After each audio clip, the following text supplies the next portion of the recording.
Hola, muy buenos días. Bienvenidos nuevamente a nuestro espacio Mariposa Azul. Contentos, dándole gracias a Dios, como siempre, de estar acá en este espacio. eh, Felices de entrar en sus hogares, dando también el agradecimiento a Producciones Clandestinas, a Buenas Noticias con Pepe, que nos dan la oportunidad de estar acá para venir a hablar sobre la condición del trastorno del espectro del autismo, ¿verdad? Que traemos profesionales, que traemos familias que nos cuentan sus historias, como la que tuvimos la semana pasada, a Lorena contándonos su historia como con Gabriel. También agradecerle a nuestros patrocinadores que siempre nos están apoyando, a la doctora Tatiana Barrantes, médico pediatra, especialista en neurodesarrollo, igual a la Casa de los Precios Bajos, el almacén de Santo Domingo, donde pueden encontrar de todo para su familia, para su oficina y para todo lo que gusten. Eh, Igual, un día hermoso, ¿verdad? Poniendo todo en las manos de Dios, llamando a la calma, llamando a tener fe, a tener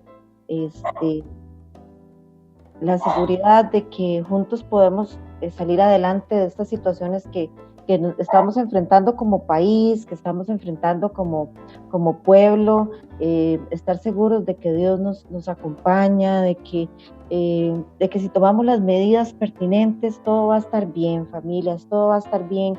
Sabemos que la situación se ha puesto un poco difícil estos últimos días, ¿verdad? Pero con asustarnos y atemorizarnos y vivir del miedo, yo creo que no hacemos nada, ¿verdad? Es tomar las medidas necesarias, cuidar a nuestra familia, cuidarnos nosotros mismos, cuidar a nuestros hijos, ¿verdad? Como hemos dicho en otras ocasiones, muchos de ellos pueden ser personas de riesgo, entonces cuidémoslos, no los expongamos, lo que tengamos que estar en la casa, tengámoslos en la casa, ¿verdad? Muy contenta, ¿verdad? Siempre tener a mi compañera y amiga y esta gran profesional, Evelyn Carpio, que ¿verdad? Ya siempre pues dando toda su experiencia para nosotros, de verdad, Evelyn, es un placer compartir contigo este programa.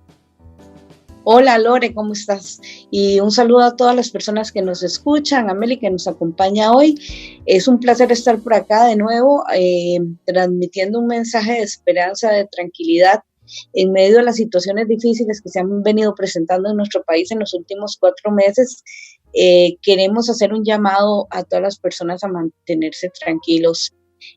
Nuestra Mariposa Azul está celebrando el 2º aniversario y vamos a tener la oportunidad de celebrarlo de una manera digital. Este año nos tocó cambiar el cassette y también diversificar nuestra forma de transmitir el aprendizaje que siempre hacemos con las personas de Mariposa Azul. Vamos a tener talleres virtuales, tanto para los padres como para los niños, y también vamos a compartir con especialistas que nos van a transmitir el conocimiento, como siempre lo hacemos en Mariposa Azul. Es una oportunidad para también invitarlos porque vamos a tener una exposición en la Casa de la Cultura, pero esta vez va a ser totalmente digital también. Entonces vamos a hacer un recorrido por la Casa de la Cultura donde tenemos una exposición y juntos pues vamos a disfrutar a través de las cámaras y guardando el distanciamiento social de conocer más acerca de Mariposa Azul. Como lo decía Lore, es una oportunidad también esta para hacer un llamado a todas las personas a mantenernos tranquilos, sin embargo sí, a guardar todas las medidas que el gobierno nos da cada día en las conferencias de prensa, ¿verdad? Escuchando a las autoridades y dejar de escuchar tanta información que muchas veces satura nuestros pensamientos y puede llegar pues a descompensarnos y a quitarnos ese equilibrio que tenemos que llevar en estos momentos, y es tan importante mantener nuestra salud mental y nos pueden robar la paz con informaciones que no son con una fuente fidedigna. En esta oportunidad me gustaría hacer una reflexión acerca de uno de mis personajes favoritos y creo que es una de las personas que me ha marcado en la psicología, que es Viktor Emil Frankl. Viktor Emil Frankl es un neurólogo y psiquiatra y filósofo austriaco. ¿Por qué me gusta hablar de él? Porque fue una persona que sobrevivió a una de las experiencias más duras a las que puede estar expuesto un ser humano. Él estuvo desde 1942 hasta 1945 encerrado, literalmente encerrado, y cada día él tenía que velar por mantenerse vivo porque estuvo en los campos de concentración. Aquella historia que nos han contado siempre acerca de los judíos que estuvieron en Europa expuestos a toda la persecución de los nazis, y esas personas no tuvieron que pasar ni 4 ni 3 meses, o sea, tuvieron que pasar casi 6 años en un encierro donde no tenían comida, donde no tenían abrigo, donde no tenían zapatos, en medio de condiciones realmente difíciles, porque como saben, los inviernos ahí son prolongados y muy fríos. Quiero contarles una de las frases preferidas que yo tengo, que él dijo, porque él ya no está vivo: si no está en tus manos cambiar una situación que te produce dolor, siempre tendrás que escoger la actitud con la que afrontas esta situación. Y es que realmente nosotros tenemos el derecho a decidir cómo queremos vivir las cosas, a pesar de que parezcan circunstancias tan adversas. Tenemos la posibilidad de elegir nuestra actitud, cómo afrontamos esta situación, y siempre creer que hay esperanza, que hay fe, que vamos a salir adelante juntos. Gracias a Dios sabemos que en nuestro país el sistema social y también las personas son solidarias. Podemos saber que siempre vamos a tener un vecino con el que contar, que tenemos un familiar o una entidad del gobierno que se va a encargar de que tengamos un plato de comida y un techo. Inclusive lo hemos visto con las personas migrantes que se han tratado con toda la dignidad del caso. Entonces, mantengamos la fe, mantengamos la esperanza, seamos solidarios en estos momentos inclusive, porque muchas veces cuando quitamos la atención de nuestras propias necesidades y vemos la necesidad de las otras personas, es cuando encontramos esa solución para mejorar nuestra salud psíquica. Entonces, preguntémonos si en el barrio hay alguna persona que está pasando una necesidad, un adulto mayor que no puede ir a hacer las compras, y de repente ofrecerle la opción de acompañar, de hacerle eso, aunque sea de manera digital, o hacer un pedido, ver en qué le podemos ayudar. Creo que esto es una oportunidad para crecer y una oportunidad para sacar lo mejor de nosotros como seres humanos. Ayudémonos, esa es la oportunidad que tenemos para poder ayudar a otras personas y también para estar juntos como familia y para crecer. Las situaciones más difíciles son las que forjan a los mejores seres humanos. Entonces sigamos adelante y no tengamos temor. Enfrentemos el día a día con la fe y la esperanza de que los recursos Dios siempre los va a hacer llegar a nuestras manos. Y adelante. Hoy tenemos una invitada muy especial. Es una persona que trabaja con la población del hospital psiquiátrico. Ella es especialista, ha estado con nosotros también en Mariposa Azul, trabajando arduamente y ayudándonos con la terapia ocupacional y dándonos consejos. Es especialista en integración sensorial, supervisora de terapia ocupacional de niños y adolescentes en el psiquiátrico, como ya la decía, y pertenece al área de intervención directa de las familias y niños con TEA en la consulta externa del Hospital Nacional Psiquiátrico. Bienvenida, Melissa, es un gusto tenerte por acá y esperamos que esta entrevista pues genere muchísimo conocimiento que nos permita crecer cada día como personas. Claro que sí, no, más bien muchas gracias a ustedes por el espacio y la oportunidad para hacer una conversación, ¿verdad?, en donde todos podamos aprender juntas. Gracias, Meli, de verdad por estar acá. No me canso de decir que Meli es una de las responsables, ¿verdad?, de que Mariposa Azul haya abierto sus alas, ¿verdad? Ella nos empujó, ella nos tiró, ella es parte de esta familia, definitivamente siempre nos ha apoyado muchísimo desde antes de que naciéramos, ¿verdad? Meli, de verdad, muchas gracias por todo esto. Usted no se imaginó que hasta un programa de radio vamos a tener cuando nos dijo échense al agua, ¿verdad? Pero Sí, Dios te escuchó y pues nos ha ido abriendo las puertas, ha traído gente increíble a trabajar con nosotros, muchas familias, profesionales como Evelyn, que de verdad, Dios es Dios, yo digo que es Dios y los ángeles que nos pone a la par, de verdad, para salir. Eh, Hoy, ¿verdad? Como nosotros estamos iniciando este nuevo espacio, ¿verdad? Queremos ir retomando temas. ¿Por qué es importante ir retomando temas? Porque hay mucha gente que está empezando el camino. Tenemos nuevos espectadores, tenemos nuevas personas que nos van a escuchar, nuevas familias que están empezando un proceso, ¿verdad? Ya algunos hemos recorrido cierto camino y nos tocó aprender desde cero.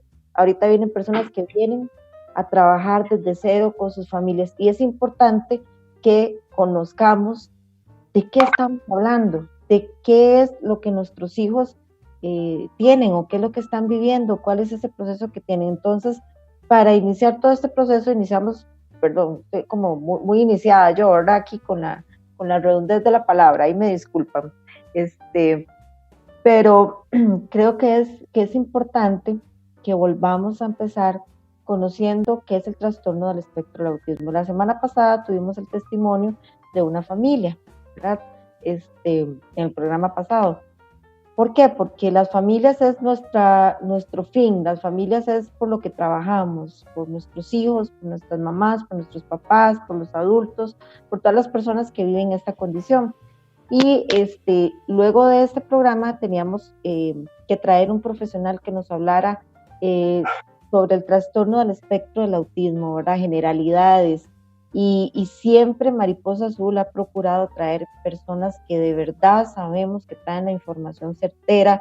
O sea, Meli, además de todo ese currículum que ya dijimos, pues ella también es certificada en integración sensorial de la Universidad del Sur de Carolina y tiene intervención de los niños con problemas del procesamiento sensorial, ¿verdad? O sea, el conocimiento que Melissa tiene pues es bastante amplio y creemos que todo el conocimiento que ella tiene para nosotros, para las familias, es muy grande. Meli hace un gran trabajo con las familias en el Hospital Nacional Psiquiátrico, porque no solamente la terapeuta que te viene y te sienta, hola, hoy hacemos este ejercicio y ya está, y vayan a la casa. No, Meli es una persona que te educa como familia, es una profesional que va más allá, que te dice, bueno, vamos a aprender esto, esto y esto. Al menos en el psiquiátrico hay un grupo de familias también y Meli junto con el personal del hospital siempre están ahí, tomen este video, tomen esta capacitación, esta charla,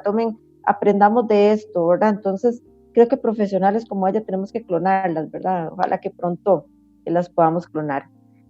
Meli, entrando ya en el tema, ¿verdad? Y volviendo a tomarlo, a masticarlo y a traerlo nuevamente con nosotros, ¿verdad? Y para tantas familias y tantas personas que tal vez no tienen un familiar con TEA, pero quieren informarse, queremos empezar con esto. ¿Cuál es el concepto adecuado del trastorno del espectro del autismo? Ahora ya no se le dice autismo así, sino que TEA. ¿Cuál es el concepto de esto, trastorno del espectro del autismo? Bueno, yo sí creo que es importante entender el autismo desde los aspectos en los que se manifiesta, porque es un trastorno que es permanente en el desarrollo, que es consecuencia de un trastorno neurológico que afecta el cerebro y que se manifiesta desde la infancia.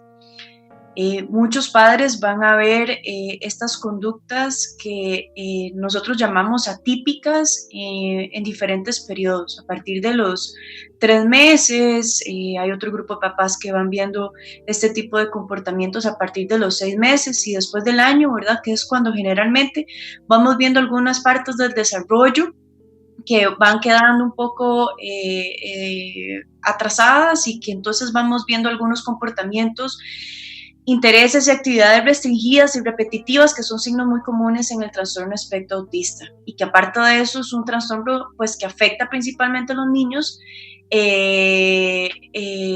porque parte principal en el que nosotros vemos en el trastorno espectro autista tiene que ver con el déficit social.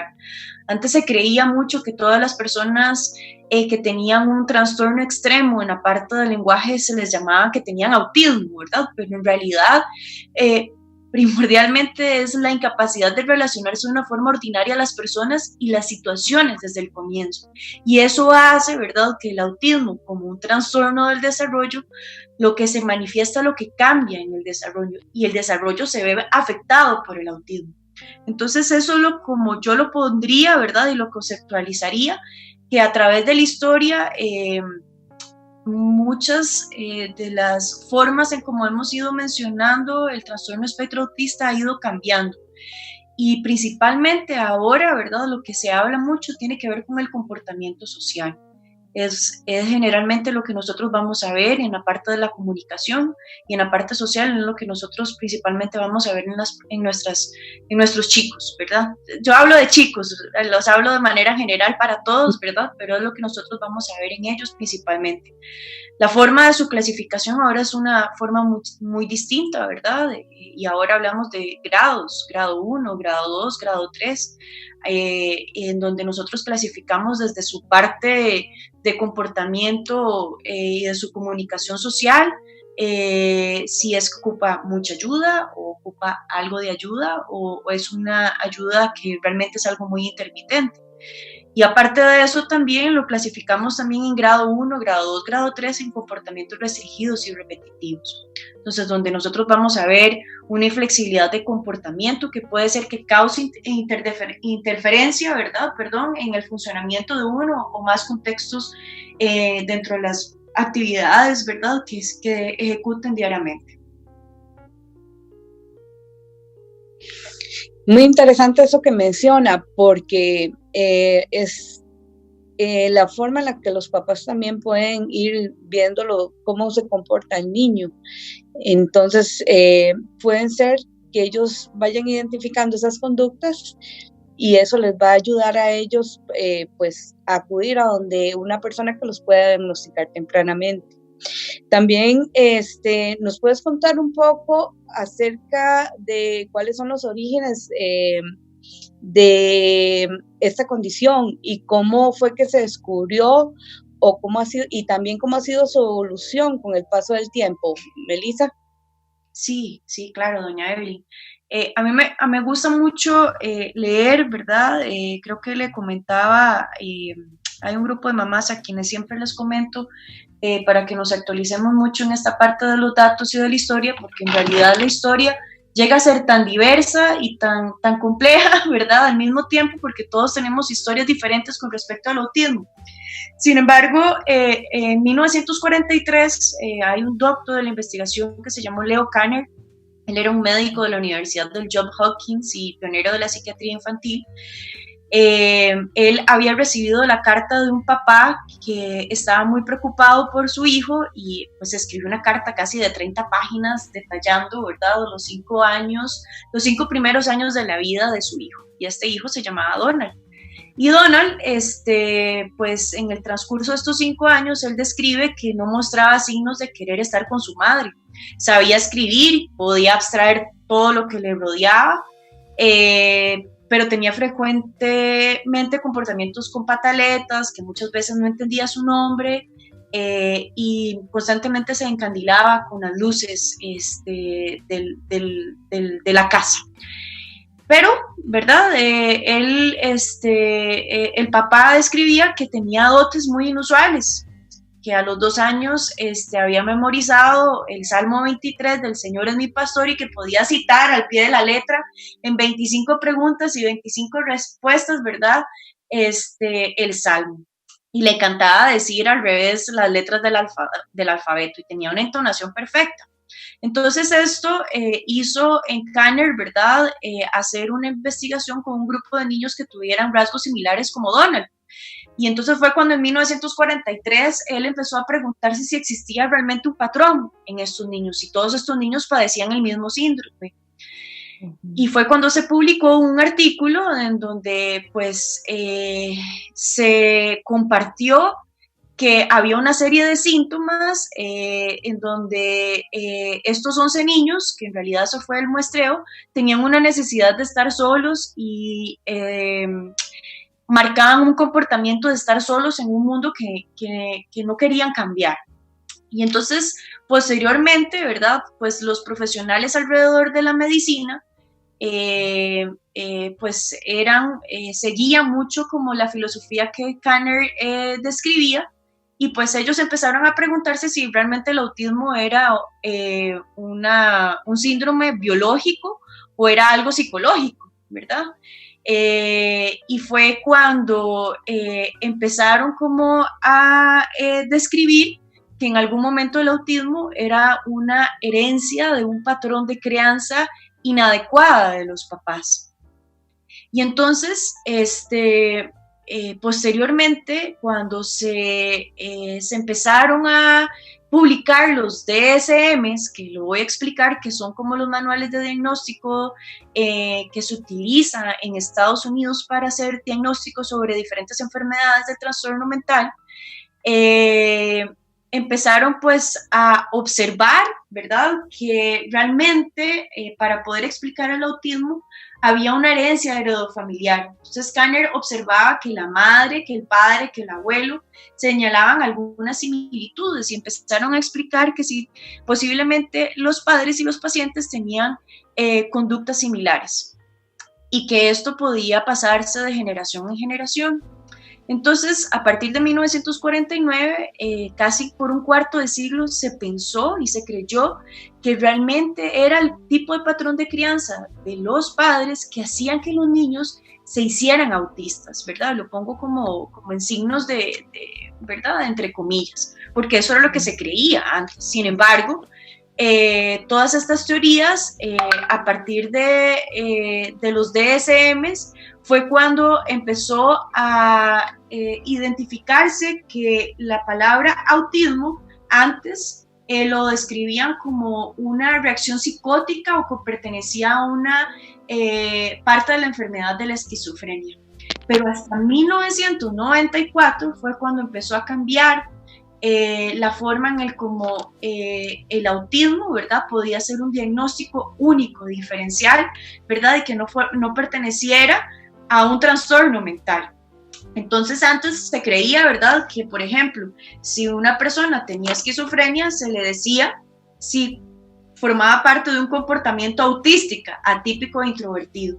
Y entonces después se pusieron a pensar de que realmente era algo muy incongruente decir cuál era el comportamiento autista. Nadie realmente tenía un concepto de lo que significaba un comportamiento autista.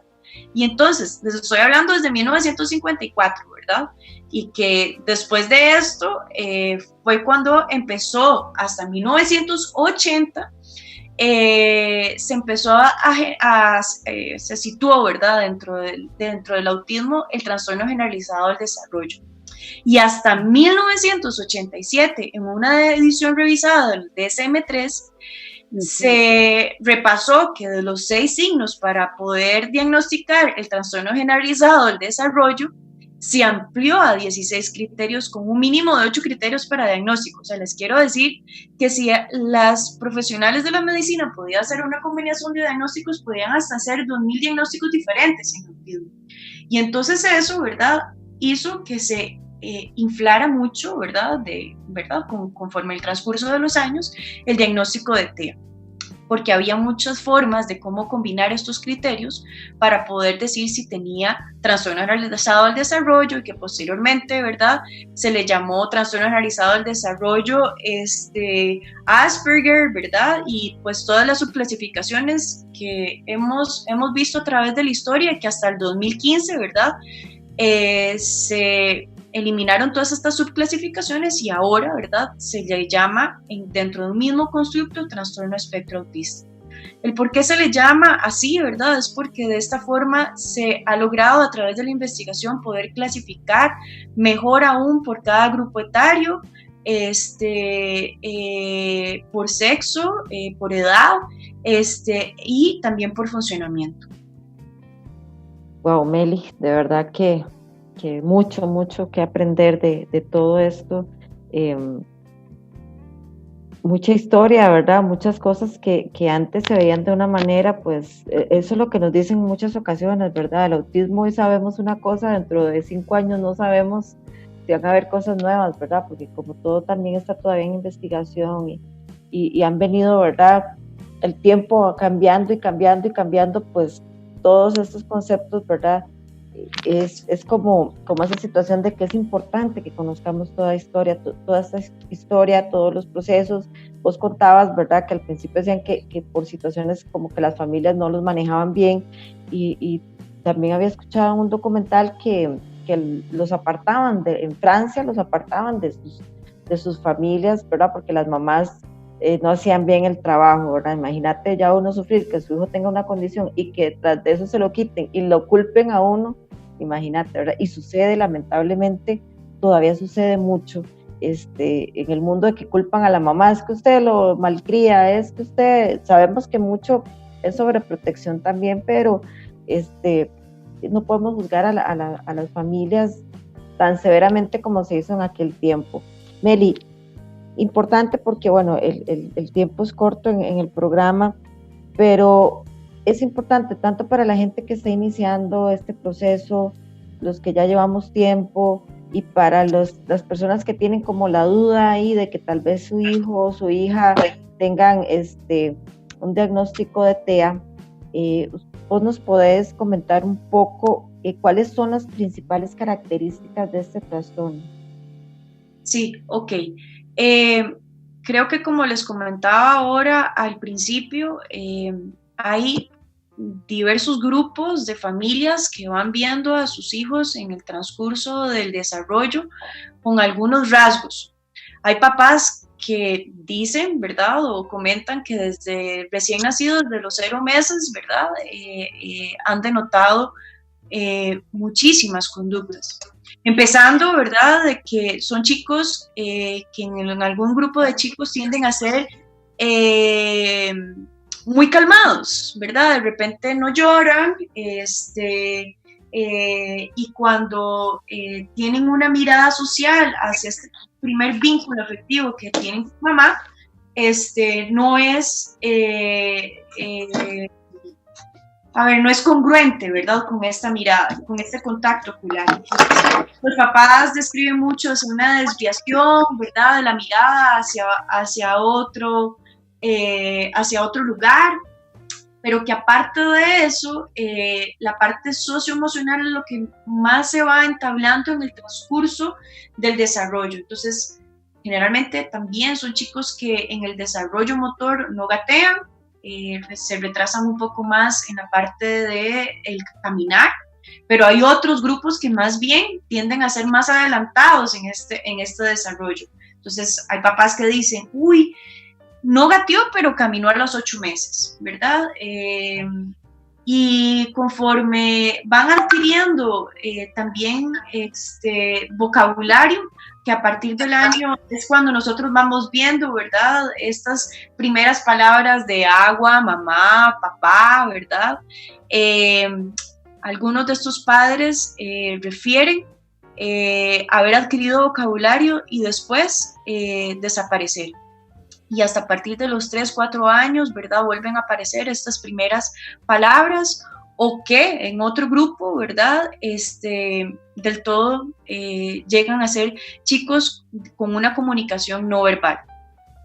Y esta parte social que nosotros vamos viendo en el transcurso de su desarrollo, que a partir del primer año, a los 3, 4 años y a los 5, 6, generalmente es cuando más vemos esos espacios de compartir con otros niños, es lo que generalmente, ¿verdad?, los papás es lo que más generan preocupación. En Costa Rica, pues es a partir de esta edad de los 6, 7 años que pues es un porcentaje general en el que se diagnostican estos niños, porque los padres denotan en el momento que reportan en materno o en el kinder, y cuando ya entran a la escuela, ¿verdad?, esta pobre interacción con otros niños de su edad. Entonces, generalmente estos son algunos de estos criterios de forma general que muchas veces los padres nos describen en las primeras entrevistas. Aparte de eso, ¿verdad? Pues vamos a ver intereses sensoriales inusuales en ellos, que muchas veces les molesta la luz, los sonidos, las personas extrañas de nuevo de su núcleo familiar si llegan a casa y donde no quieren como integrarse con otros chicos, ¿verdad?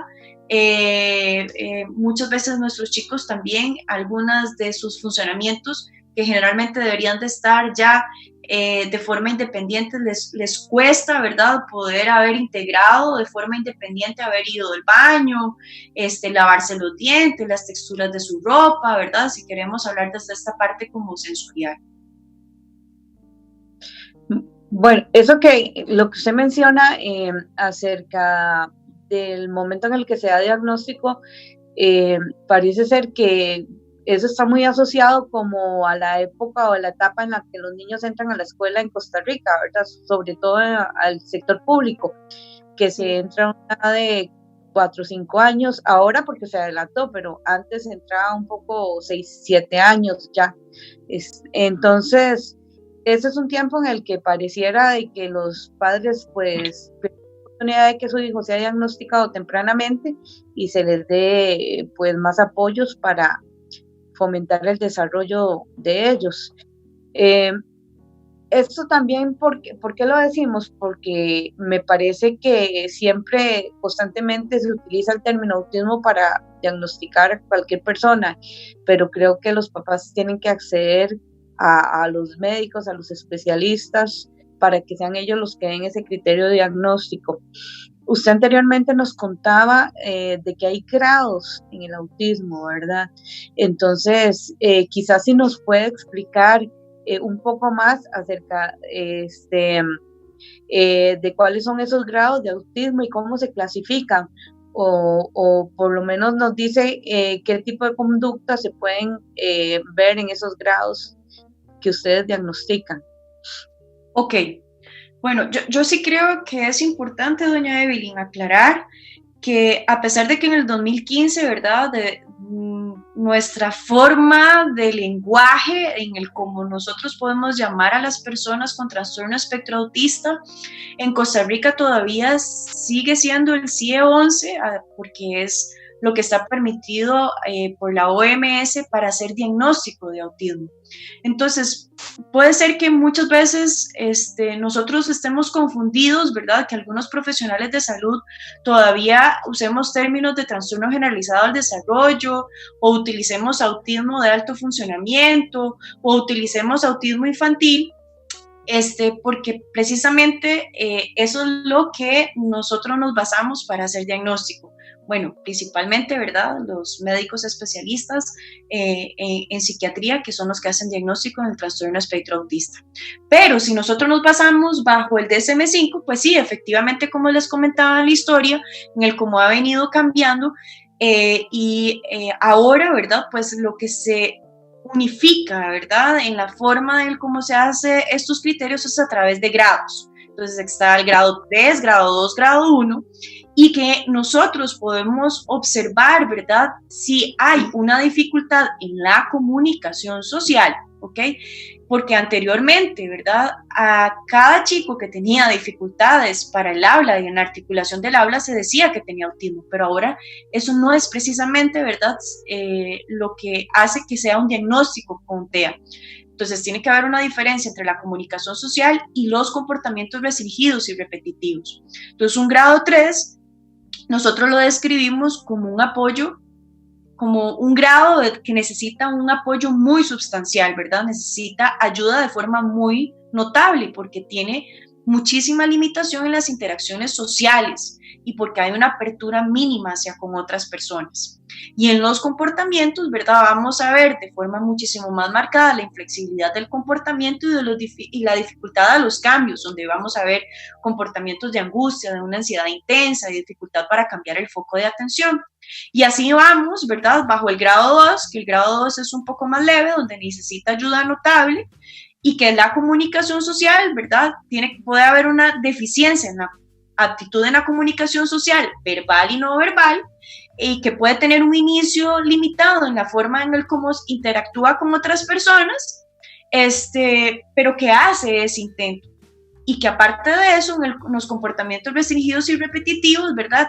Tiene igual una inflexibilidad del comportamiento, pero menos marcado que en el grado 3, en la dificultad para cambiar el foco de la atención. Posiblemente, ¿verdad?, sean chicos que aunque tengan poca tolerancia a la frustración, logran de forma poder volver otra vez a hacer un autocontrol y poder tolerar hacia cambiar, ¿verdad? Hablar de un tema de dinosaurios que solamente, por ponerles un ejemplo, ¿verdad? Solo quiere hablar sobre este tema y resulta que ahora lo que queremos hablar es sobre la tarea que teníamos que hacer el día de hoy, ¿verdad? Y entonces eso es lo que hace cambiar la dificultad en el cambio del foco de atención. Posiblemente vamos a ver un berrinche, pero si hablamos con nuestro niño, ¿verdad? Y ofrecemos un reforzador positivo, ¿verdad? Volvemos otra vez a entablar este otro tema que nosotros queremos hacer como con ellos. Eso podría ser como un grado 2, eso es un ejemplo, ¿verdad? Y en el grado 1, pues es un grado que es todavía muchísimo más leve, donde va a requerir algún apoyo en esta parte de la comunicación social. Puede entablar y hacer iniciación de conversaciones, pero muchas veces estas formas de conversación a veces tienden a ser o poco congruentes, ¿verdad? O que sus formas de expresión emocional a veces tienden a ser poco congruentes en la forma en la que nosotros tal vez estamos contando un chiste, ¿verdad? Terminó el chiste y nuestro chico todavía sigue riéndose, por ponerles un ejemplo, ¿verdad? Y que si en su comportamiento restringido y repetitivo tiene una flexibilidad en el comportamiento, pero que se ve muchísimo menos marcado que en el grado 3 y en el grado 2, donde hay una interferencia en algunos que otro contexto, ¿verdad? Si nosotros le decimos, bueno, Elías, vamos a cambiar, y ahora en cambio de ver tus videojuegos, vas a tener que ir a hacer tu tarea del colegio, ¿verdad? Y entonces Elías hace una patalea, ay, bueno, ok, pero está bien, bueno, ya voy, ¿verdad? Entonces le decimos, bueno, en 3, 2, 1, ¿verdad? Y Elías va, se sienta, ¿verdad? Un poco berrinchoso, pero lo logra hacer, pero que va a ser muchísimo menos marcado que tal vez en un grado 2 o en un grado 3, donde tenemos que establecer otro tipo de estrategias, ¿verdad? Para que nuestro chico cambie ese foco de atención. Entonces, esos son los grados que existen para poder hacer diagnóstico de autismo. Igual, ¿verdad? No es que nosotros vamos a ver solamente en la literatura, existen pruebas estandarizadas como lo es el ADOS y el ADR, ¿verdad? Que es lo que más se utiliza, pues, a nivel mundial, para poder hacer diagnóstico de autismo. Y Meli, a raíz de toda esta de que estás conversando, ¿verdad? Hay mucha confusión en muchos diagnósticos, porque hay médicos que diagnostican de cierta manera, hay otros que diagnostican de otra forma, hay una confusión, ¿verdad? De términos y que las mismas familias, pero es que mi hijo me le dijeron que era esto, no, mira, ¿qué es esto? Porque bueno, nosotros en el chat de Mariposa Azul tenemos más de 200 familias, ¿verdad? Entonces, hay mucho criterio profesional, hay algunos profesionales que aceptan ciertos criterios, hay otros que no, entonces qué difícil que no esté unificado, ¿verdad? Lamentablemente eso acá en el país, ¿verdad? A raíz de eso viene la otra pregunta, ¿verdad? Yo creo que nos vamos a quedar cortos porque de verdad que es tan rica la información que vos tenés, Meli, pero cada pregunta sabemos que es importante, ¿verdad? Ahorita existe muchísima confusión en la población, en las familias, sobre los conceptos de síndrome de Asperger o Asperger, ¿verdad? Y autismo. ¿Podrías explicarnos qué es lo que sucedió? ¿Por qué se unificaron estos criterios? ¿Y qué es lo que está pasando? Porque a veces vengo tal vez en un Uber, ¿verdad? Y es que yo tengo una niña con autismo, no sé qué, ¿verdad? Porque a veces la ven como en crisis o así. Sí, yo conozco, es que a mi hijo le diagnosticaron autismo y Asperger, autismo y Asperger, ¿verdad? Entonces la gente anda como con esa confusión y esas cosas, entonces, ¿nos puedes explicar eso? Sí, creo que como les comentaba, ¿verdad? Y por eso es que hice la aclaración, es que como todavía, ¿verdad? Hay especialidades, ¿verdad? Dentro de la medicina que utilizan diagnóstico de acuerdo al CIE-11, todavía hablamos de estos términos, ¿verdad? De un trastorno generalizado del desarrollo, del Asperger, ¿verdad? Porque en la historia, como les había comentado, casi que desde 1994, cuando se creó el término de Asperger y el por qué se hizo este término, es porque no mostraban tantas conductas, y lo voy a poner entre comillas, ¿verdad? Autistas, ¿verdad? Tal como se describe en la historia, porque tenían criterios todavía más suaves. O sea, ellos lo que hablan es que tenían la mayoría de los síntomas, pero no eran tan marcados. Entonces, sí, son personas, ¿verdad?, que por ejemplo tienen sus ecolalias o sus dificultades en la forma de su habla o de su congruencia hacia establecer conversaciones con otras personas, pero que no se ve de forma tan marcada como con otras personas que posiblemente, ¿verdad?, su diagnóstico llega a ser un poco más puro, que es lo que nosotros lo hablamos así. Aparte de eso, muchas veces los criterios para poder diagnosticar el Asperger, ¿verdad?, no cumplía con los 16 criterios y simplemente tenían menos de 8 criterios. Entonces, dentro de ese enmarque, ¿verdad?, o ese encuadre que nosotros queríamos hacer, o lo que se describe más bien, perdón, en la historia, es que entonces eran personas, ¿verdad?, que tenían algunos rasgos de autismo, pero que muchas veces, ¿verdad?, no complementaban la cantidad de criterios para decir que tuvieran autismo. Pero si no lo eran, ¿verdad?, llegaban a ser niños que son fuera de un diagnóstico, que pareciera que tuvieran un trastorno social y no encajaban. Entonces, por eso es que en 1994, ¿verdad?, Fred Vollmer, porque así fue como se llamó este doctor de la investigación, descubrió el Asperger.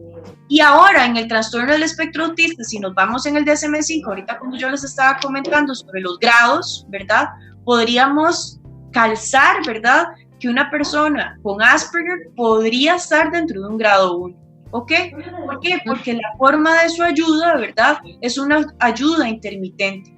Su comunicación social con otras personas causa problemas, efectivamente. Ellos quieren hacer amigos, pero no saben la forma correcta, entre comillas, ¿verdad?, lo vuelvo a colocar, cuáles son las normas sociales para yo poder entablar una conversación, para yo poder iniciar. Y muchas veces, por ejemplo, mis chicos adolescentes, ¿verdad?, generalmente me piden, ¿verdad?, cómo yo quiero hacer amigos, quiero tener una novia, pero no sé cómo hacerlo.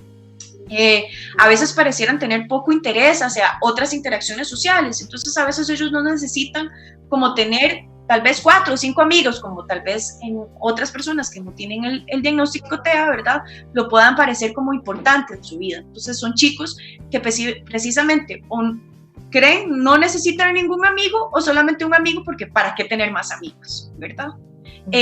Su forma de comportamiento causa una interferencia en el funcionamiento de la vida diaria, ¿verdad? Pero son chicos que generalmente tienden todavía muchísimo más fácil de hacer su evolución, ¿verdad?, hacia la independencia en el baño, en el vestido, en su parte sensorial tienden a ser un poco más tolerantes, tienen problemas con la alimentación, pero logran, ¿verdad?, poder avanzar un poco de una forma más rápida el funcionamiento en cada uno de estos contextos. Pareciera que es una afectación un poco menor o solamente como en el ámbito social. E inclusive hemos escuchado que son personas que tienen un alto coeficiente intelectual.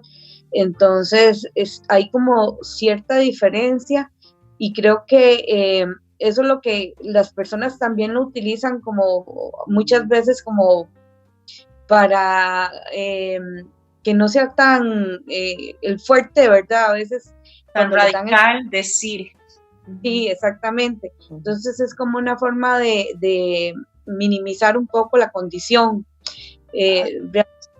Ha sido muy clara y pues así podemos ver esto de los grados en el autismo y qué tanto apoyo necesitan esas personas. Debe ser difícil porque también creo que el entorno afecta, si el niño es estimulado, si no es estimulado, si se le dan esos apoyos necesarios, si tiene una comorbilidad, ¿verdad?, como otro diagnóstico, puede ser con déficit atencional. Entonces nos queda muy claro el concepto que usted nos explica. Usted nos puede también explicar un poco acerca de en un lenguaje sencillo, ¿verdad?, para que los oyentes puedan entender qué es lo que sucede en el cerebro de estas personas, por qué se da esta condición, qué estructuras cerebrales se ven afectadas o si eso es el todo del cerebro como tal.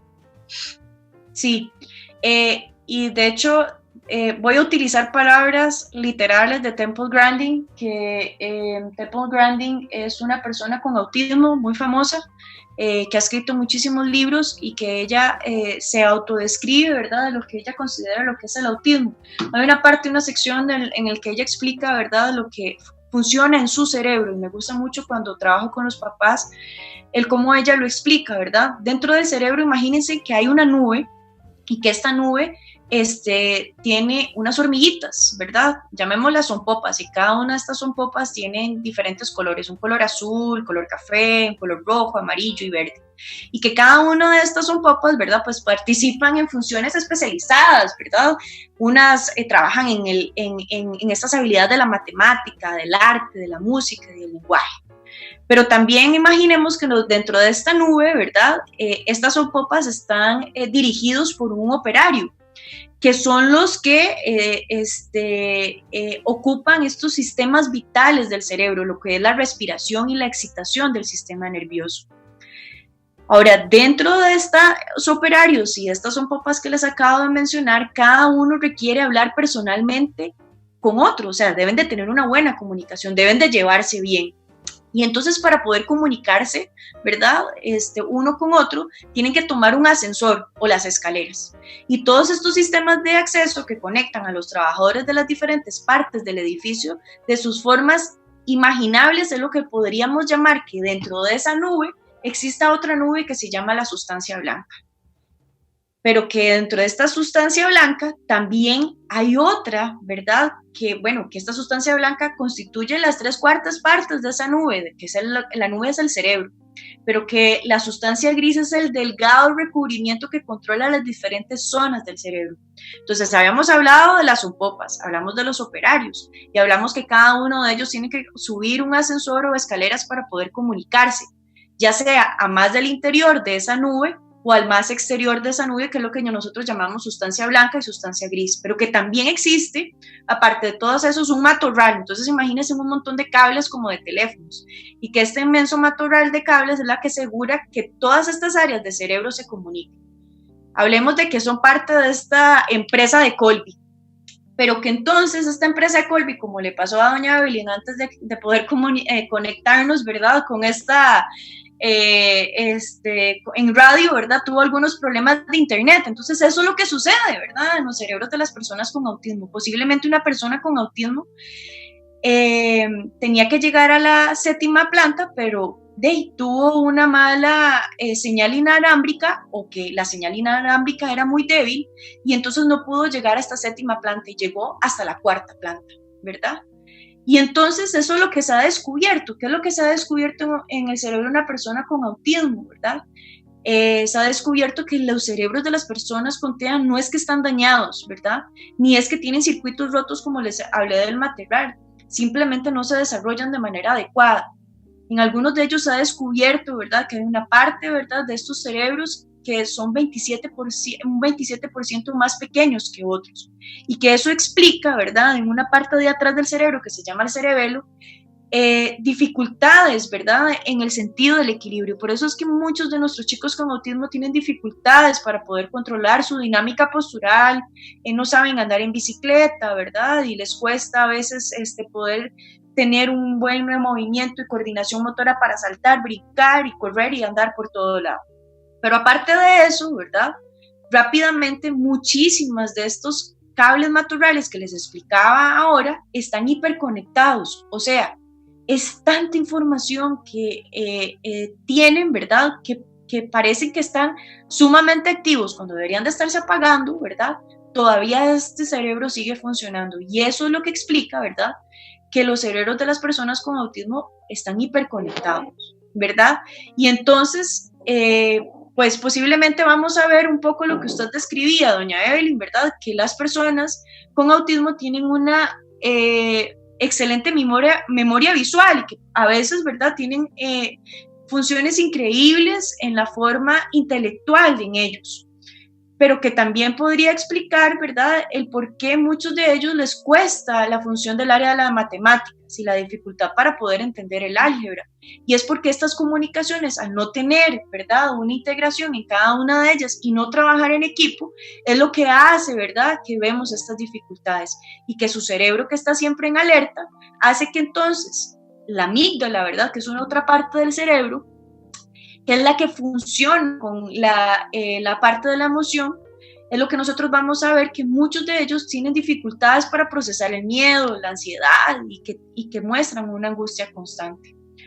Entonces, generalmente esto es lo que pasa en el cerebro de una persona con autismo, es lo que se ha ido descubriendo, ¿verdad?, de una forma relativa, ¿verdad? Y hablo de una forma relativa porque en algunos del gran porcentaje de ellos es lo que se ha observado y se ha visto y se ha descubierto.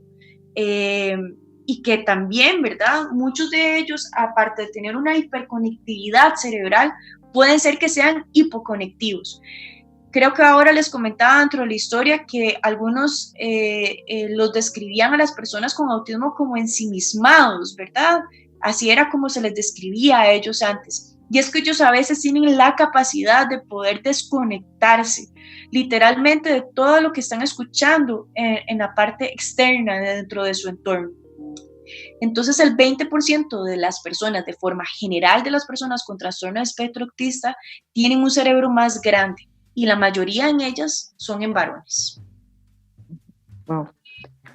Qué información más valiosa, Meli, de verdad que sí, el tiempo se nos hace cortito, entonces vamos a ir a la siguiente pregunta de una vez, Meli. ¿Cuál debe ser el abordaje que tenemos que realizar nosotros, las familias, ante un diagnóstico de trastorno del espectro del autismo? ¿Verdad? ¿En qué tenemos que ocuparnos? No tanto preocuparnos, sino en qué tenemos que ocuparnos, en qué tenemos que ponernos a hacer en el momento que nos dicen, bueno, su hijo tiene TEA. Sí, yo creo que el abordaje ideal, y creo que ahora que comentaba también doña Evelyn un poco, ¿verdad?, para minimizar cuando se nos da un diagnóstico de nuestro hijo donde tenemos una expectativa diferente, es un duelo. Y yo creo que es algo que nosotros como familias, nosotros como centros de salud hemos tenido un gran error, ¿verdad? Tratamos primero al niño y no tratamos a la familia. Y yo creo que eso tiene que cambiar, ¿verdad? A quien se tiene que intervenir primero es a la familia. Porque la familia, yo no soy la que tengo que tener el conocimiento, creo que muchas veces lo he repetido y lo sigo diciendo, ¿verdad? Yo no soy la que debo tener conocimiento, ustedes tienen que conocer muchísimo más que todos nosotros. Entonces eso tiene que ser una información, una intervención pronta, ¿verdad? Pues obviamente, ¿verdad? Tenemos que cambiar un poco la forma del diagnóstico tan tardío que tenemos acá en Costa Rica, ¿verdad? Que es a los 6, 7 años. En Estados Unidos, cuando yo hice mi práctica clínica, ¿verdad?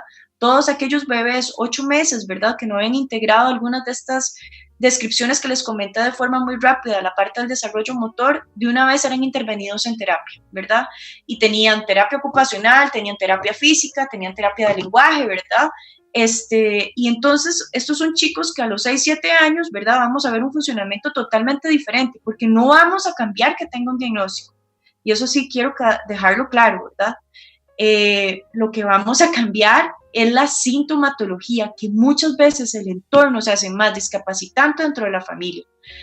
Quiero cerrar, ¿verdad? Porque hoy atendí a una familia de la cual les repetía mucho una y otra vez, porque me pasa muchísimo y siempre les pregunto a los papás, ¿dónde duerme su hijo? Entonces me dicen los papás, la mayoría, ¿verdad? Estoy hablando más del 50%, ¿verdad? Por aquello, ¿verdad? De una vez hago ahí el hincapié, ¿verdad?